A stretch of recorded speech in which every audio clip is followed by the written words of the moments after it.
Welcome again to our online information session on the NEH-JUSFC Fellowships for Advanced Social Science Research on Japan. My name's Mark Silver. I'm a program officer in the Division of Research Programs at the National Endowment for the Humanities. I'm joined by my colleague Jacob Lusk, who's the program analyst for this program and for a number of other fellowships programs here at NEH. We have 1 hour for this session. I'm going to make a presentation that will last about 25 or 30 minutes, and then I'll answer questions for the remainder of the time. We do plan to post a recording of this session on the NEH website within 1 week, and you'll be able to find that recording on the same page where you found the link to join today's session. Here are the main things I'm going to cover in our session today. The goals of its program and its scope. I'll talk about who's eligible to apply, the details of the calendar and award amounts, the review criteria, the required application materials, and how to submit an application. You should feel free to type questions into the chat throughout the presentation, and Jacob will hold them for us to answer once I've finished with the presentation. This program is a joint activity of the National Endowment for the Humanities and the Japan-US Friendship Commission, or JUSFC for short. And the JUSFC is the primary funder of the program. We at NEH run the review process and administer the awards. So the goals of the program include promoting Japan studies in the United States, encouraging US-Japan scholarly exchange, and supporting the next generation of Japan scholars in the US.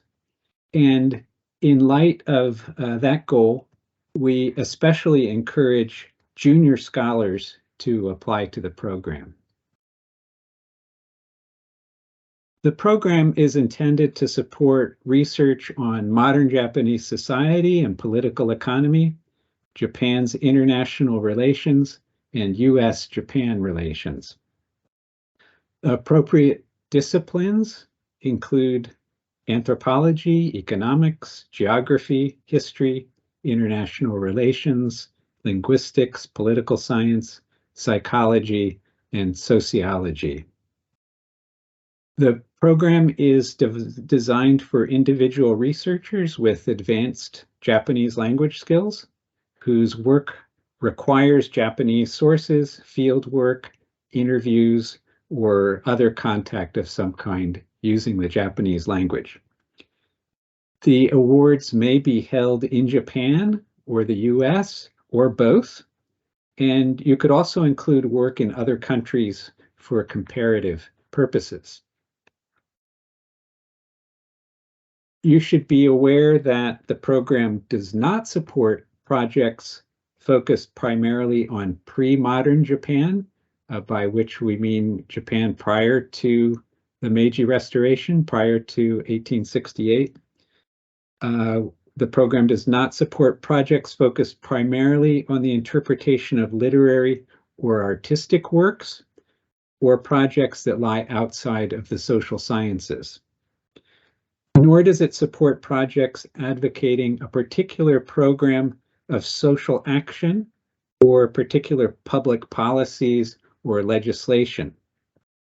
And there's a full list of the prohibitions in Section D6 of the Notice of Funding Opportunity, which is a very important document that I'll be referring to in the course of this presentation. But that's essentially the program description and the instructions to you, the applicant. And that Notice of Funding Opportunity is available again on the program page, on the very same page where you found the link to join this session today. Be sure to check Section D6 of that document for the full list of prohibited project types, because you don't want to propose something to us that will be a non-starter because it appears on that list. Eligibility requirements. To be eligible to apply to the program, you must either be a U.S. citizen, and if you're a U.S. citizen, you can be living anywhere in the world, or you must have been living in the U.S. for the 3 years preceding the application deadline. And the coming application deadline is April 26th. If you're currently enrolled in a degree program, you are not eligible unless you've met all the requirements for the degree at the time of application, and you're merely awaiting the formal award of that degree. You cannot use these awards for dissertation research. No institutional affiliation is required in order to apply. Independent scholars are welcome. And no advanced degree is required to apply, although most applicants do have a PhD. As I mentioned before, we especially encourage junior scholars to apply to the program, although, as the slide says, applicants at all ranks are welcome. This next slide has a number of key details about the calendar, award amounts, and the funding ratio. This program supports 6 to 12 months of continuous full-time work. So if you have a teaching position, you'll probably need to arrange for a leave of absence in order to accept one of these awards.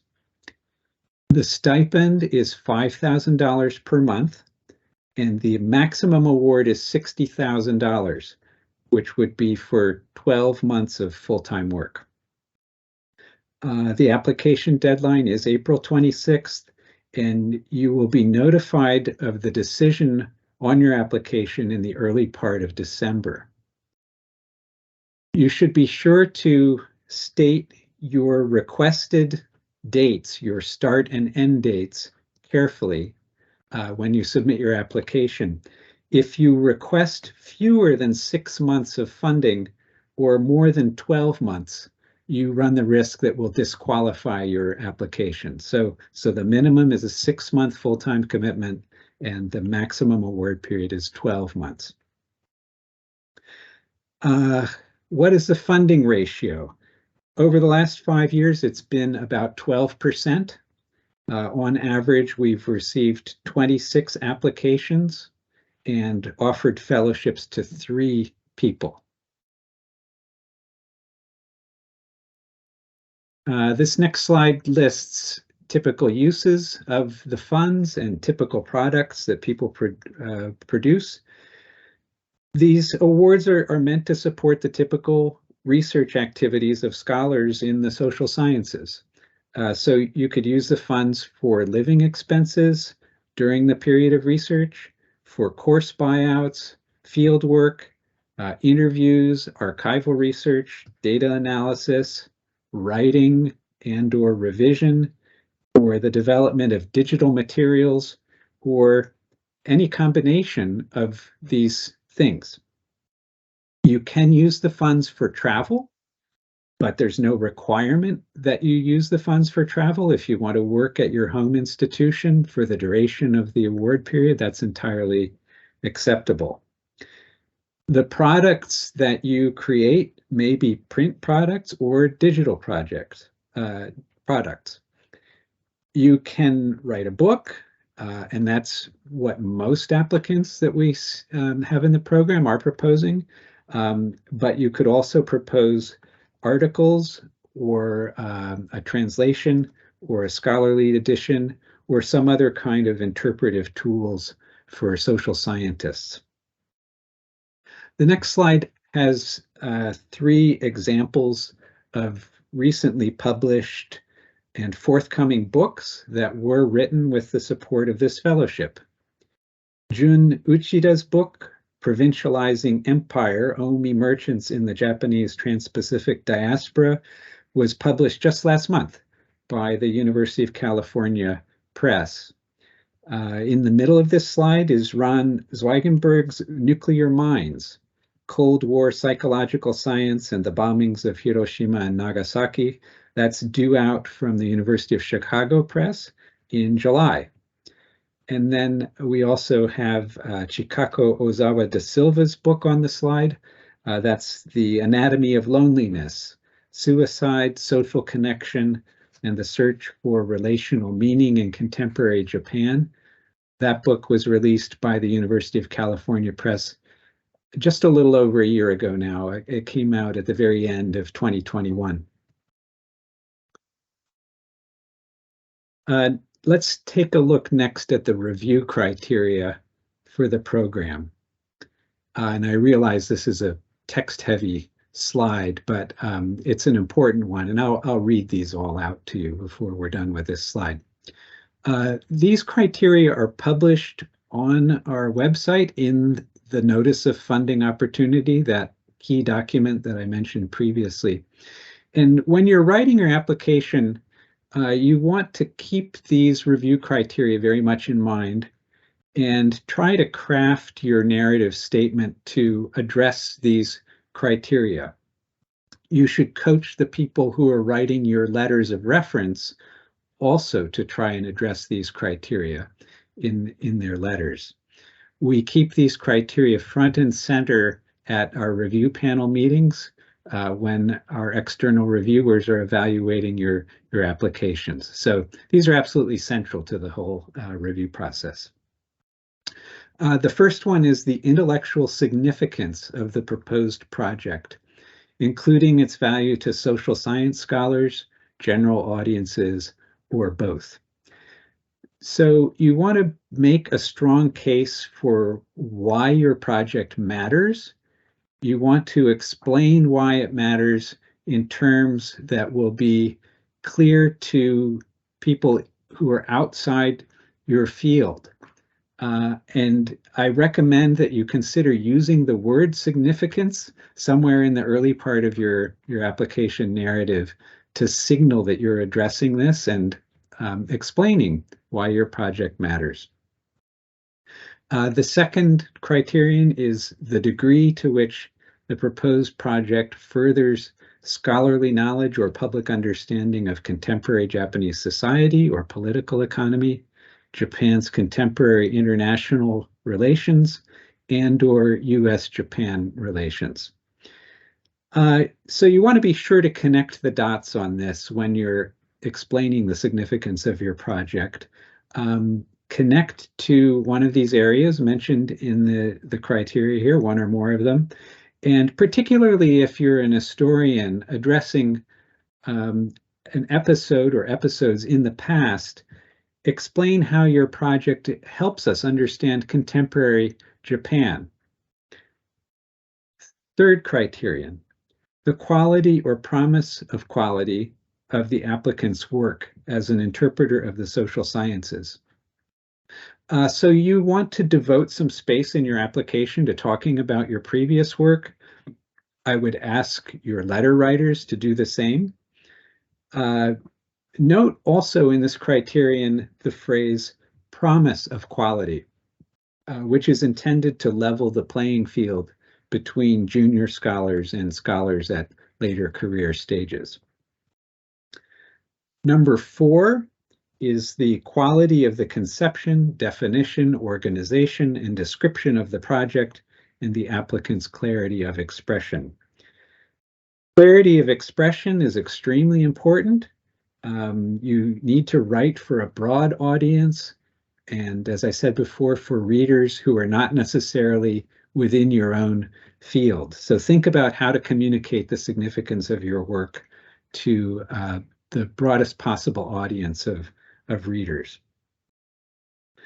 Number 5, the feasibility and appropriateness of the proposed plan of work, including, when relevant, the soundness of the dissemination and access plans. The required application materials include a one-page plan of work. Use that page to detail what you're going to accomplish with the grant and on what timeline. You should also speak to your plans for dissemination, probably publication of some kind. And we understand completely that those plans may be up in the air, depending on the stage of your project, but give us some indication of what you hope to eventually do in terms of disseminating your work, even if the plans are not yet definite. The sixth criterion is the likelihood that the applicant will complete the project, not necessarily during the period of performance, which is our government speak for the period during which you're holding the grant. You don't have to finish your project during the grant period. You're perfectly welcome to define a portion of the project to work on, but in that case, you should explain how you're ultimately going to finish the entire project.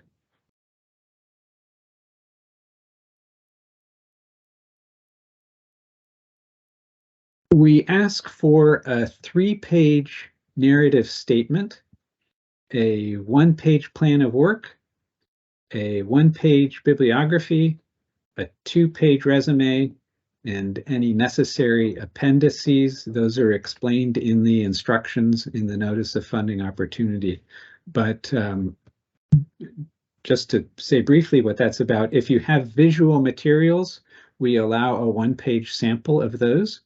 Or if you're proposing a translation or a database project, you should provide us with a translation sample or a screenshot of or a mock-up of your user interface for the database. We also ask for 2 letters of reference, and those letters are due after the application deadline. Your references have until May 24th to submit their letters, which they do by uploading them through a link that we'll send to them by email. You'll also be asked to enter a 1,000-character abstract of your project when you submit the online forms that are part of the application package. So don't be caught off guard by that. Be ready with a 1,000-character abstract at the time that you're submitting the application. The page limits, I should say here, are extremely important. You need to double and triple check that your application is in compliance before you submit it. We do disqualify applications that exceed the page limits or that fail to follow our prescribed format. We don't relish doing that, far from it, but we do enforce the rules about formatting and page limits that are stated in the Notice of Funding Opportunity. No budget is required, you might have noticed, and that's because the amount of the award is determined purely by the number of months of support that you request, with the understanding that you'll work full-time on your project during that period. So as I said before, the awards pay $5,000 per month, and we'll just multiply $5,000 by the number of months that you're requesting to determine the amount of your award. And you'll either receive funding for that full request or no funding at all. We don't adjust award periods or funding amounts. Next slide. Resources for applicants. As you're preparing your application, you should make use of the resources that we provide on the web page for the program. And the most important one is the Notice of Funding Opportunity, which I've mentioned a few times. This is your key document and your key resource. It's about 20-page long PDF. It can look daunting if you're a first-time applicant, particularly, but it really is your single most important resource. It provides a full description of the program. It gives you step-by-step instructions for preparing and submitting your application. And we've really tried to do our best to anticipate most of the questions that you might have as you're preparing your your application for us. The web page for the program also has 3 samples of successful applications that you can study. There's a list there also of previously funded projects with project descriptions for them. So you might benefit by referring to that list. I would use it with some degree of caution, though, since the notice of funding opportunity does change slightly from year to year, and that can have an effect on what types of projects are eligible. We also have an FAQ document with answers to frequently asked questions. All of those things I've mentioned are there on the website at the link on the slide. That's the link for the program page. And last but not least, you should also feel free to get in touch with us on the NEH staff if you have questions. It's a part of our job to help you understand the program and to help you put your best foot forward in the application process. Now, some of the details about the mechanics of submitting your application. You must submit your application through a separate website, not through the NEH website, through a separate website at grants.gov or .gov. And you should go ahead and register now at grants.gov to establish an account if you have decided that you want to apply.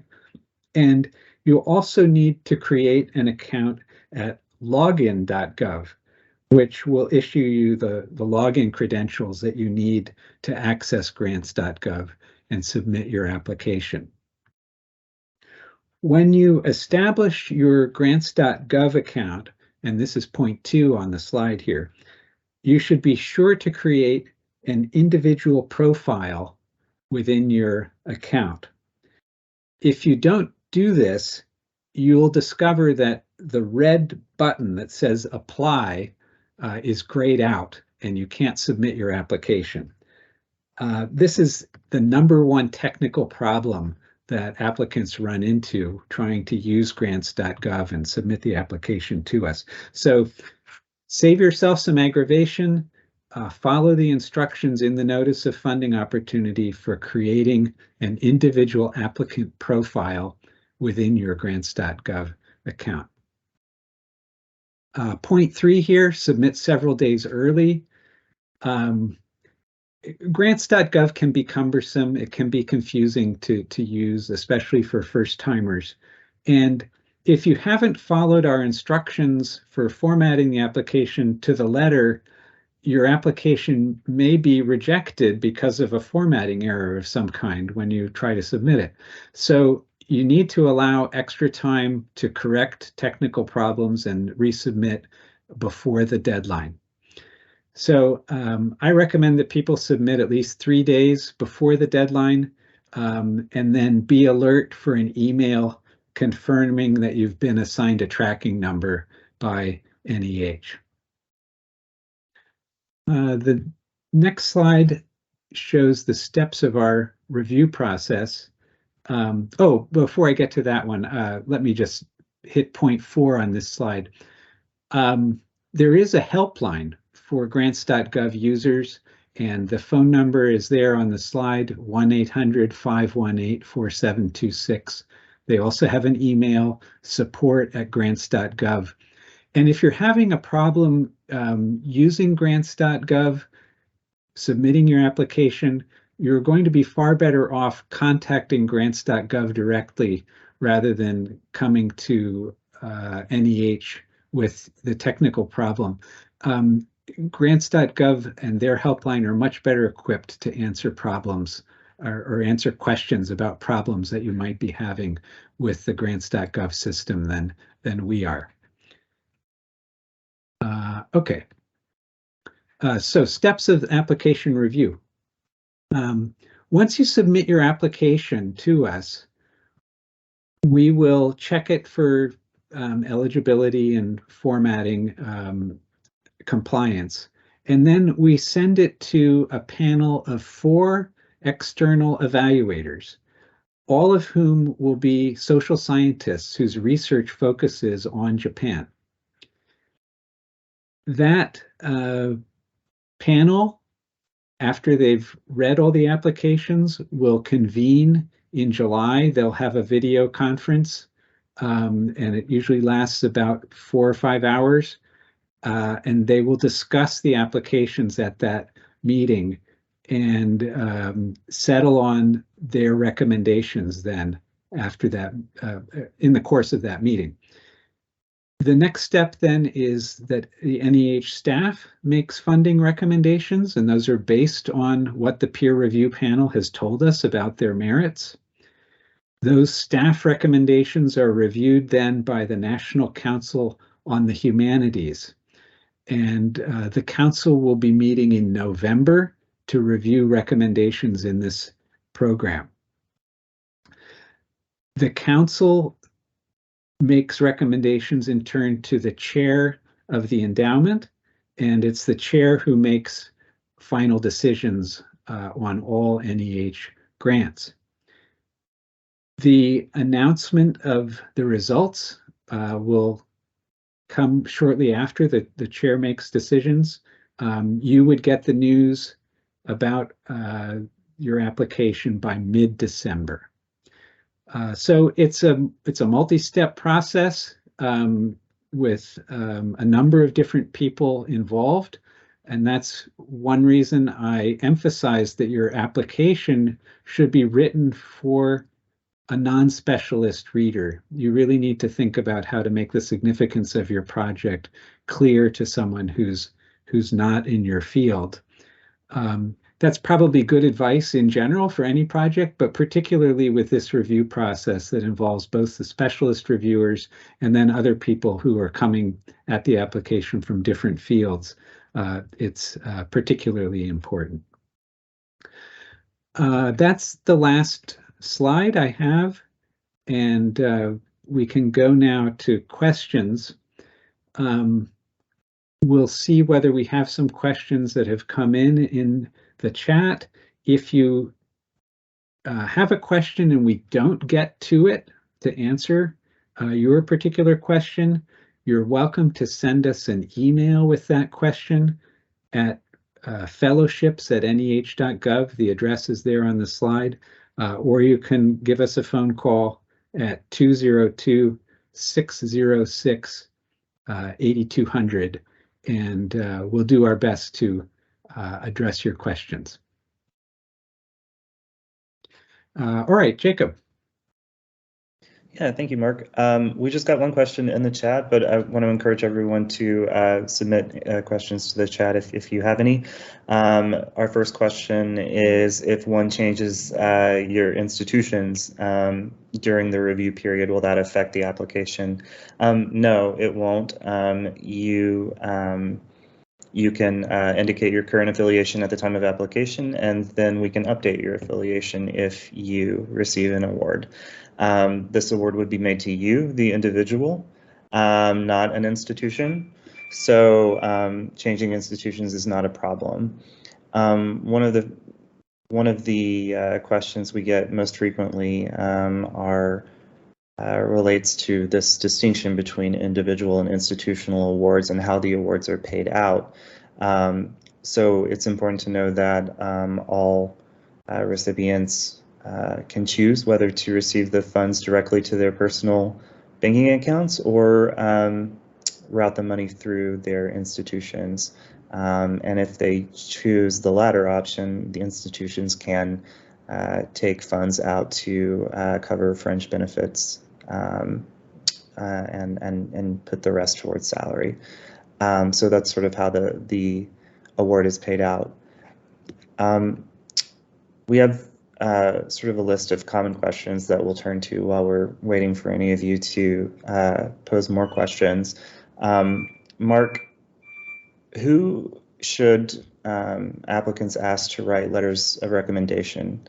Who are the best people to write those strongest letters for them? Yeah, when you're thinking about who to ask for letters of recommendation, probably the single most important requirement is that those people be willing to take the time to include a good paragraph in the letter about the project that you're proposing for funding.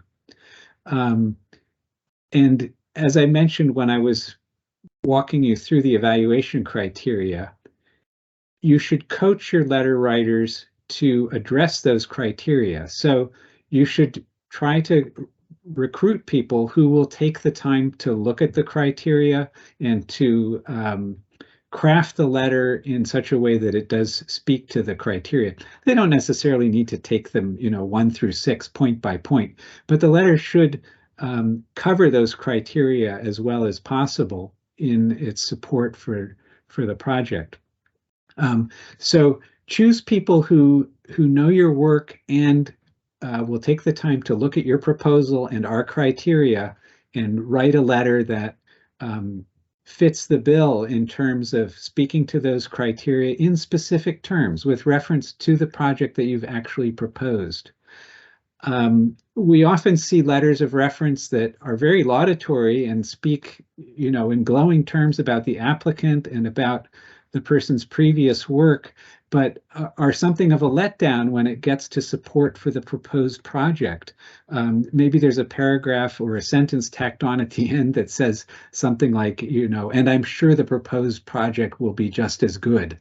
And that doesn't really scratch the itch with this program. The strongest letters are ones that speak in specific terms about the proposed project. So that's really the first thing to think about. And I would say that's, choosing people who will take the time to do that for you is definitely more important than having a big name, a well-known person in the field write for you. The mere stature of the person writing for you probably doesn't count for very much if they aren't going to take the time to write you a letter that is specific in addressing your proposed project. For someone who's more than 7 years out from the award of the PhD, I would encourage you to look beyond your dissertation advisor for letters, and also to look beyond your home institution for letter writers.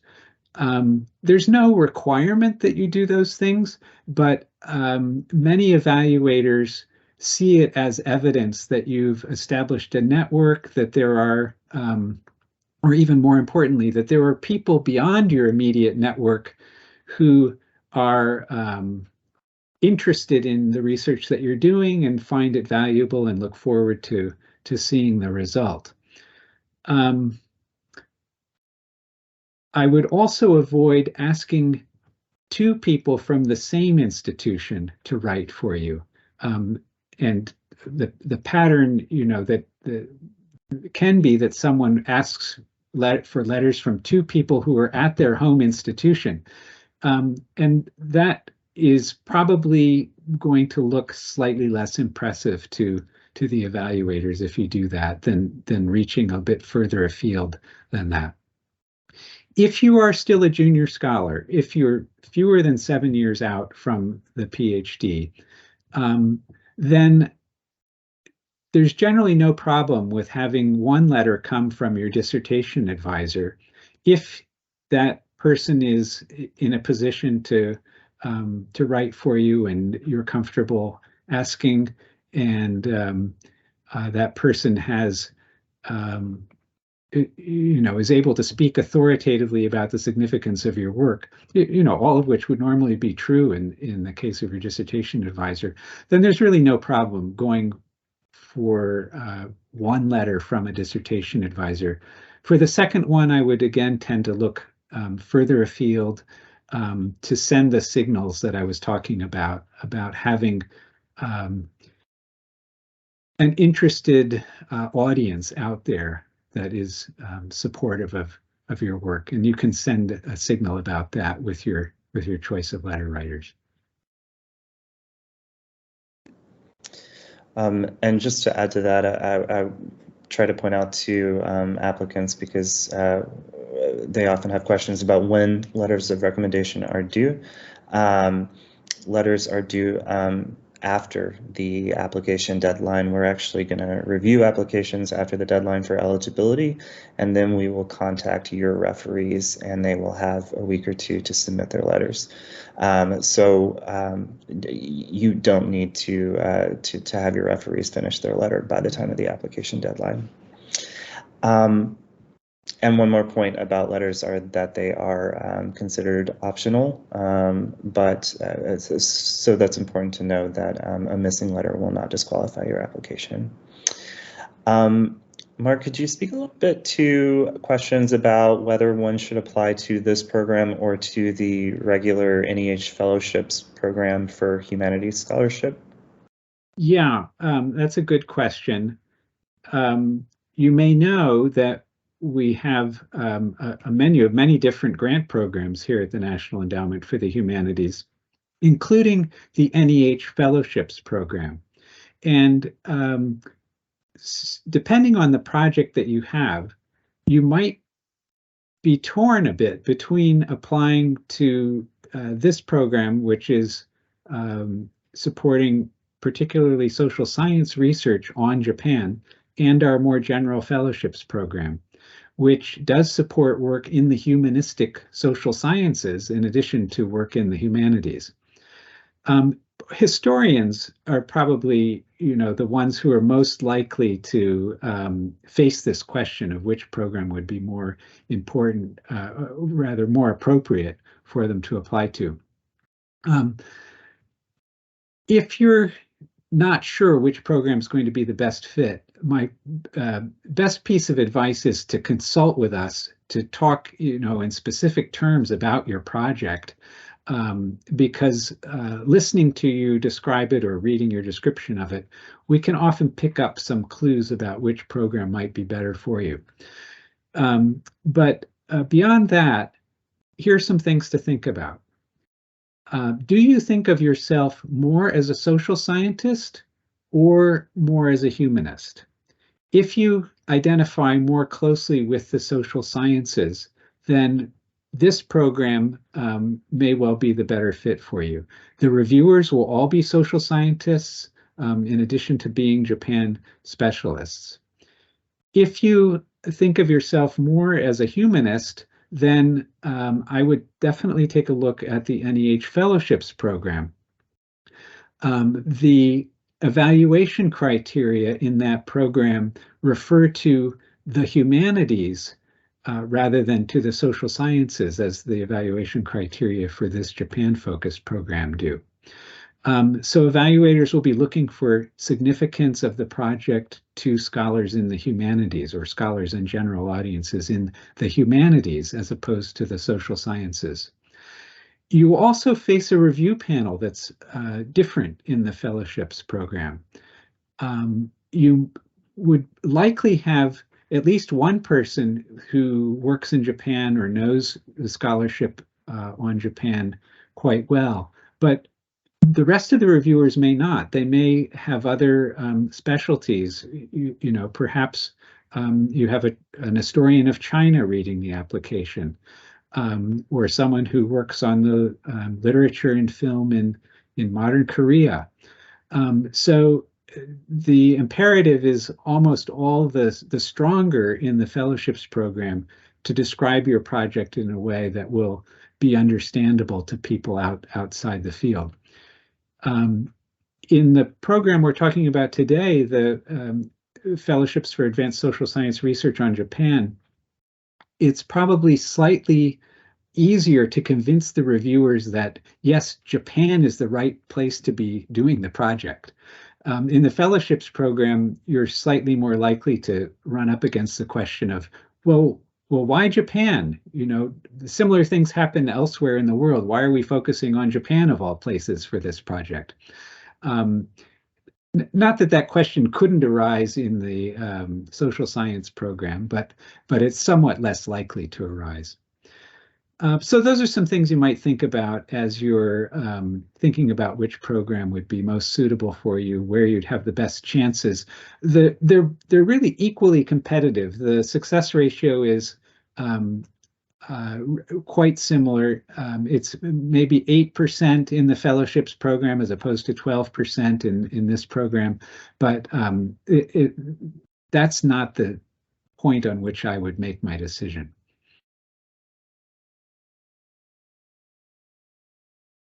You're muted, Jacob.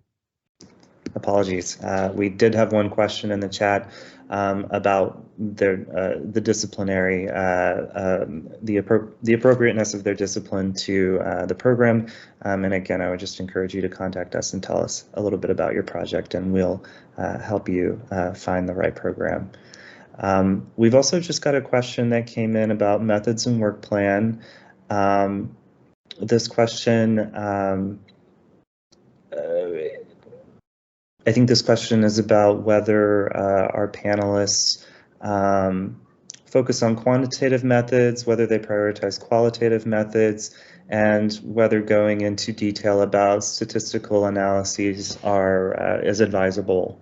Mark, can you speak a little bit to that? Sure. We're likely to have at least one panelist who has familiarity with statistical methods in the social sciences.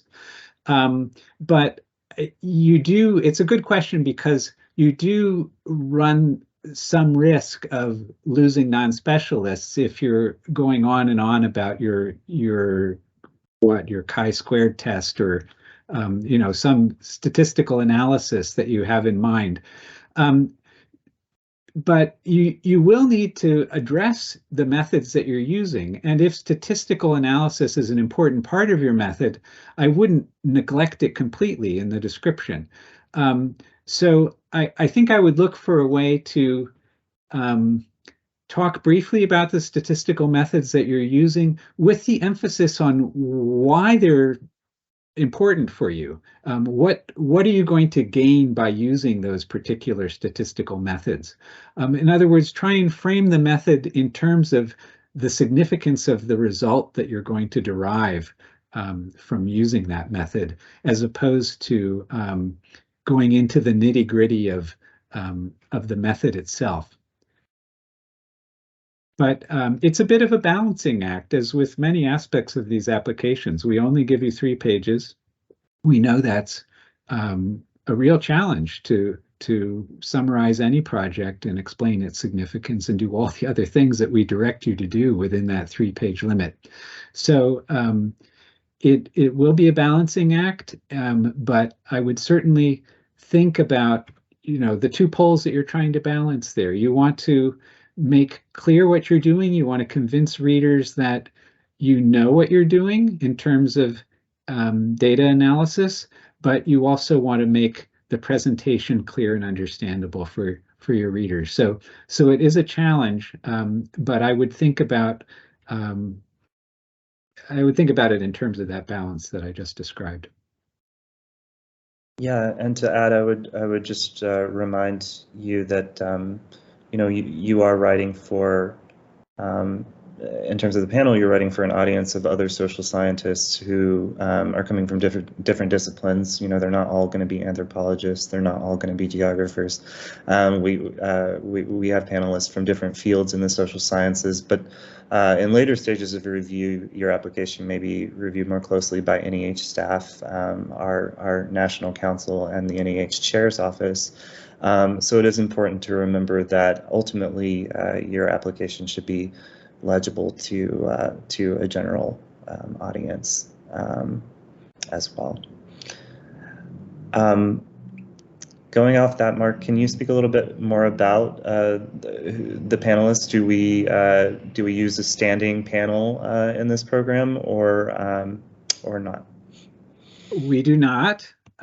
We recruit a new panel of reviewers for every round of the program. So if you apply one year and you're not given an award and you revise your application and resubmit. In the next round, you'll have 4 fresh readers for the application. We don't tell them that they're looking at an application that was previously rejected. They're none the wiser, assuming you don't mention it yourself in your application, and I would advise you not to mention it in your application.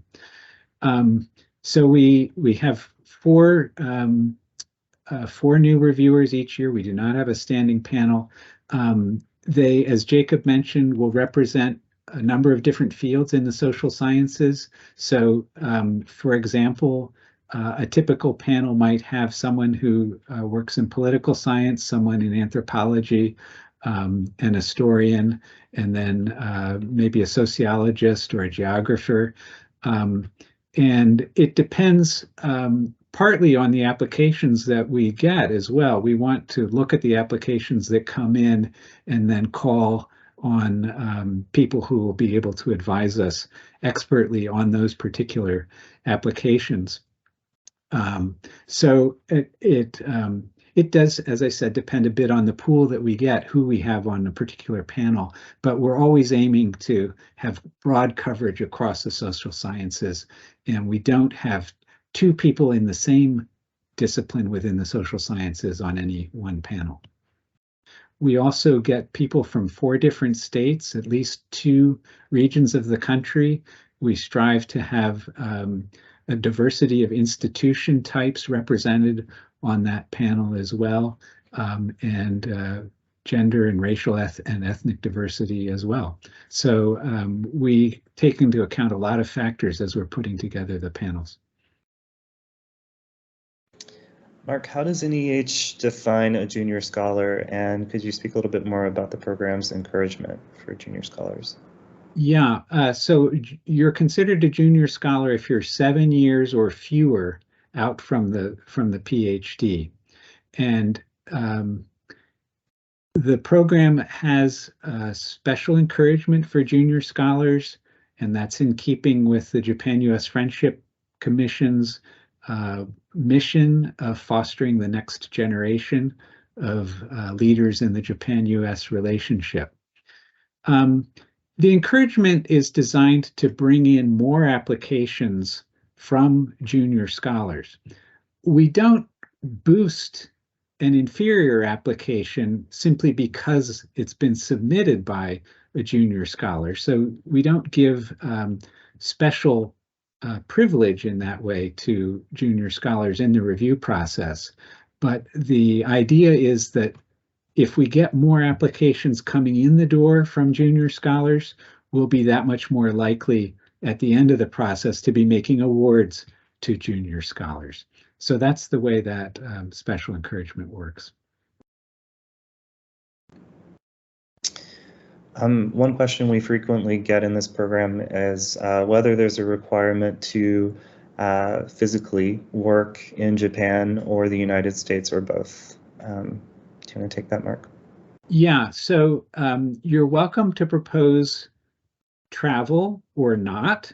So you could stay at your home institution and work, or you could travel elsewhere. If you're traveling elsewhere during the grant period, you could go to Japan, and that's what most people who are proposing travel elsewhere do. But you're also allowed to go to other countries to do work there for comparative purposes. So perhaps you have a project that encompasses Korea in some way.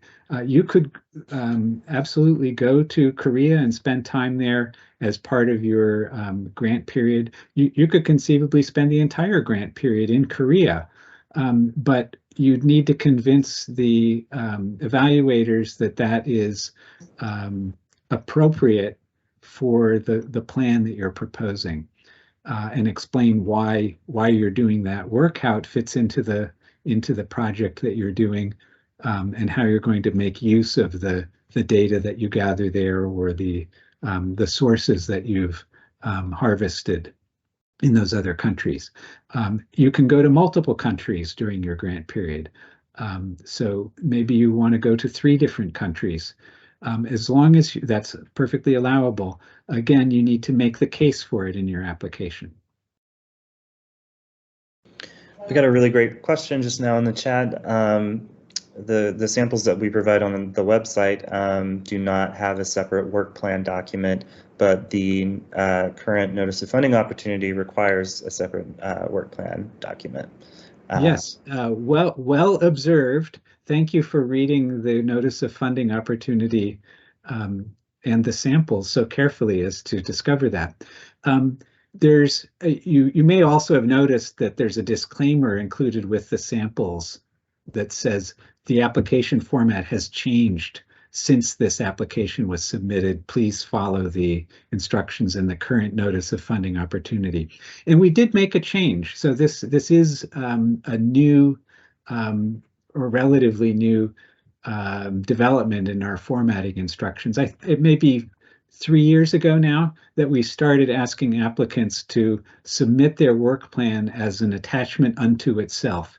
And the reason we decided to do this is because some people were shooting themselves in the foot by slighting the work plan when we previously had it included as part of the narrative statement. And we found it was all too easy for people to gloss over their work plan in a way that was not helping them in the review process. So we now explicitly ask you to present your work plan on a separate page, and it constitutes a separate attachment in the application. And we've found that that we're getting stronger applications since we introduced that requirement. Yes, and hopefully soon we'll have new samples in all our programs with the new work plan represented, but that is a legal process that requires oversight from other parts of the NEH, so it's not something that we can just do automatically. Mark, going off of that, do you have any recommendations for people when putting together their work plan? Does it need to be written out narratively? Can it be a chart? What works? Sure. Yeah. The first thing is to devote time to deciding, what your work plan is going to be that you're proposing, and then devote time also to presenting it to the reader of your application in a way that makes it very clear how you're going to use your time, what you're going to accomplish with the grant funds and with the time that you're afforded by the grant. You can use narrative form. You can use a chart if you want to. Many people use both. I wouldn't rely solely on a chart. You should have some discussion of, in prose of what you're going to do.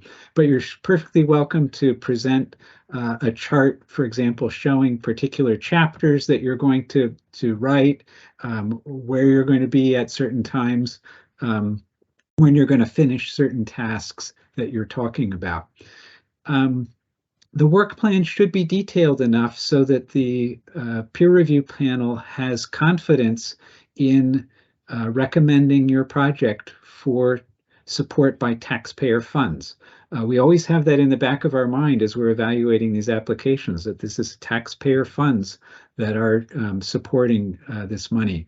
And so you want to be you want to offer sufficient detail about how you're using the time afforded by the grant to instill that kind of confidence in the reviewers.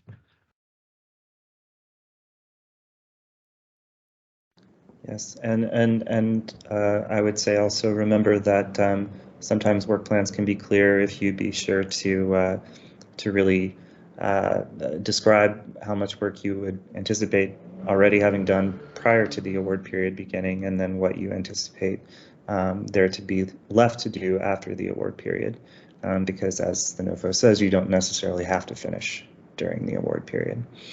Well, Mark, that's all the questions that we've received, and so I'll turn it back over to you. All right. Well, thank you. We'll wrap up now. I'm delighted at the turnout that we've gotten, and we will be posting this recording of this session on the website so that you can refer to it later. It will take us probably as much as a week to prepare it and post it, but it will be there, and we'll leave it up through the application deadline. And you should feel free to get in touch with us if we didn't address your question, or if you have thought of additional questions. Let us know, write to us at fellowships@NEH.gov, or call and leave a message for us, 202-606-8200, and we will get back to you with some answers as quickly as we're able to. Thanks again, everyone.